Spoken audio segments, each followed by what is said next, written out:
Most trail runners are literally suffocating their performance without even realizing it. They have the legs and they have the heart and they have the mindset, but they are missing the one secret weapon, a specific discipline that helped Ihor Veris win the world's most impossible race. Hi Run Strong Rebels, Coach Hoops here, and in this video I'm breaking down one of the most common questions I get. How should I breathe while running? And I'm going to share with you the 3 reasons nasal breathing is a game changer for your running performance and your health. I'll show you how to measure your internal fitness or breathing fitness using the BOLT score, and stick around until the end for a 3-step transition plan to retrain your breathing for better running and health. Let's dive in.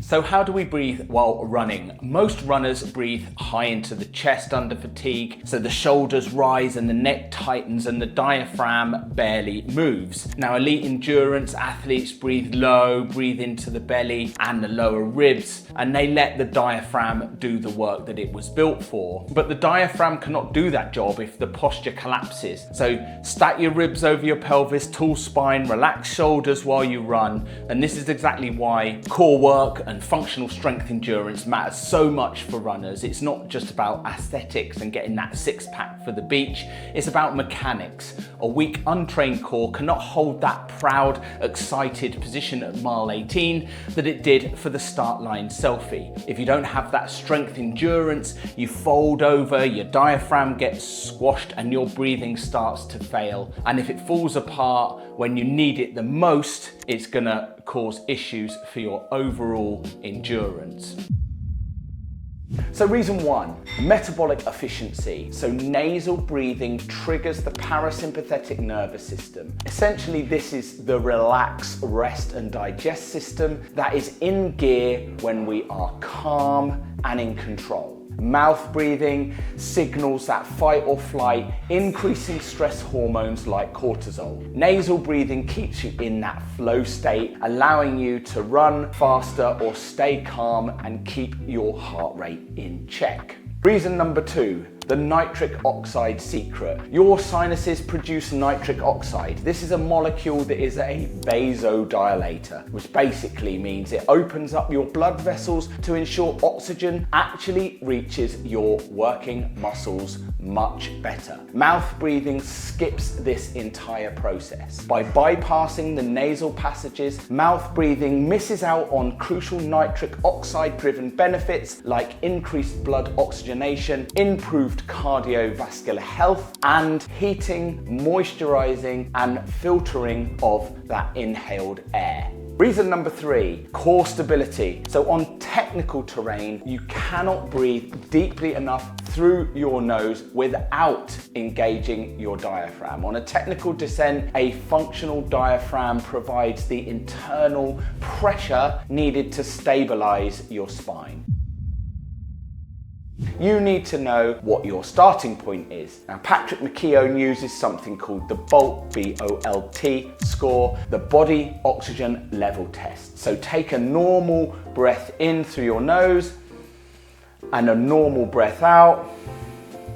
Hold your nose if you need to, and time how many seconds it takes for you to feel that first definite desire to breathe. So this isn't toughing it out in some sort of contest, it's a measure of your CO2 tolerance. If your BOLT score is below 20 seconds, you are likely over breathing, and for elite performance, we want to see that score closer to 40 seconds. So the closer you get to that, the more optimal your breathing will become. So I hear you thinking, okay coach, how do I actually build this into my training? So here are 3 steps for upgrading your breathing. Step number 1 is daily life first. Before you touch your running, close your mouth everywhere else. Walking, working, watching TV, sleeping if you can manage it. This builds your carbon dioxide tolerance at rest, which is the real bottleneck most runners never train. If you cannot hold a relaxed nasal breath sitting still, you have no chance of holding it mid-run. Step number 2, eat easy runs only. So take your easy and recovery runs and make them 100% nasal. It's a simple rule. If you have to open your mouth to breathe, you have to slow down. That is not a setback, that is your training. 3, load it up. Once easy runs feel controlled through the nose, start introducing nasal in, mouth out on those hill reps or tempo efforts and harder sessions. Keep the inhale nasal as